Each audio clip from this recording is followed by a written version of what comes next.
بسم اللہ الرحمن الرحیم۔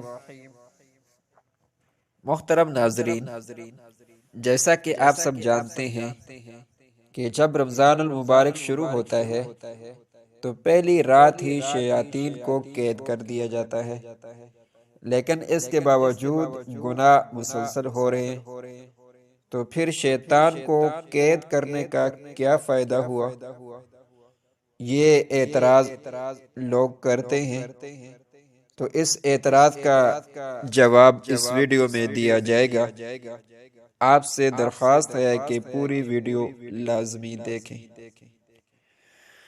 محترم ناظرین، عام طور پر دو چیزیں گناہ اور اللہ تعالیٰ کی نافرمانی کا باعث بنتی ہیں۔ ایک نفس کی بڑھتی ہوئی خواہش اور اس کی سرکشی، دوسرا شیطان کا مکر و فریب۔ شیطان انسان کا ازلی دشمن ہے۔ وہ نہ صرف خود بلکہ اپنے لاؤ لشکر اور چیلوں کی مدد سے دنیا میں ہر انسان کو دین حق سے غافل کرنے کی کوشش میں لگا رہتا ہے، مگر رمضان المبارک کی اتنی برکت اور فضیلت ہے کہ شیطان کو اس ماہ مبارک میں جکڑ دیا جاتا ہے۔ حضرت ابو ہریرہ رضی اللہ تعالی عنہ سے مروی ہے کہ رسول اللہ صلی اللہ علیہ وآلہ وسلم نے فرمایا، جب ماہ رمضان کی پہلی رات ہوتی ہے تو شیطانوں اور سرکش جنوں کو بیڑیاں پہنا دی جاتی ہیں اور جہنم کے دروازے بند کر دیے جاتے ہیں، اور ان میں سے کوئی دروازہ کھولا نہیں جاتا، جبکہ جنت کے دروازے کھول دیے جاتے ہیں اور ان میں سے کوئی دروازہ بند نہیں کیا جاتا۔ ایک منادی پکارتا ہے کہ اے طالب خیر، آگے آ، اے شر کے متلاشی، رک جا۔ اللہ تعالیٰ کئی لوگوں کو جہنم سے آزاد کر دیتا ہے، اور ماہ رمضان کی ہر رات یوں ہی ہوتا رہتا ہے۔ رمضان المبارک میں شیطانوں کا جکڑ دیا جانا یہ اس بات سے کنایا ہے کہ شیطان لوگوں کو بہکانے سے باز رہتے ہیں، اور اہل ایمان ان کے وسوسے کو قبول نہیں کرتے۔ اس کی وجہ یہ ہے کہ روزے کے باعث حیوانی قوت، جو غضب اور شہوت کی جڑ ہے، مغلوب ہو جاتی ہے۔ غضب اور شہوت ہی بڑے بڑے گناہوں کا باعث ہوتے ہیں۔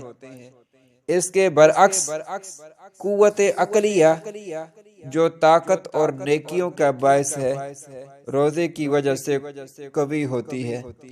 جیسا کہ مشاہدہ میں ہے کہ رمضان میں عام دنوں کی نسبت گناہ کم ہوتے ہیں اور عبادت زیادہ ہوتی ہے۔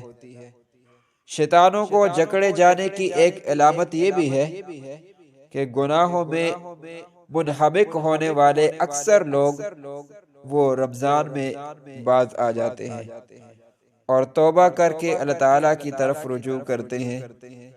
پہلے وہ نماز قائم نہیں کرتے تھے، اب پڑھنے لگتے ہیں۔ اسی طرح وہ قرآن مجید کی تلاوت اور ذکر کی محافل میں شریک ہونے لگتے ہیں، حالانکہ وہ پہلے ایسا نہیں کیا کرتے تھے۔ پہلے جن گناہوں میں علی الاعلان مشغول رہتے تھے، اب ان سے باز آ جاتے ہیں، اور بعض لوگ جن کا عمل اس کے خلاف نظر آتا ہے، اس کی وجہ یہ ہے کہ شیطانی وساوس ان کے شریر نفسوں کی جڑوں میں سرایت کر چکے ہوتے ہیں، کیونکہ آدمی کا نفس اس کا سب سے بڑا دشمن ہے۔ اگر کوئی یہ کہے کہ زمانے میں شر تو موجود ہے اور گناہ بھی مسلسل ہو رہے ہیں، تو پھر شیطان کے جکڑنے کا کیا فائدہ؟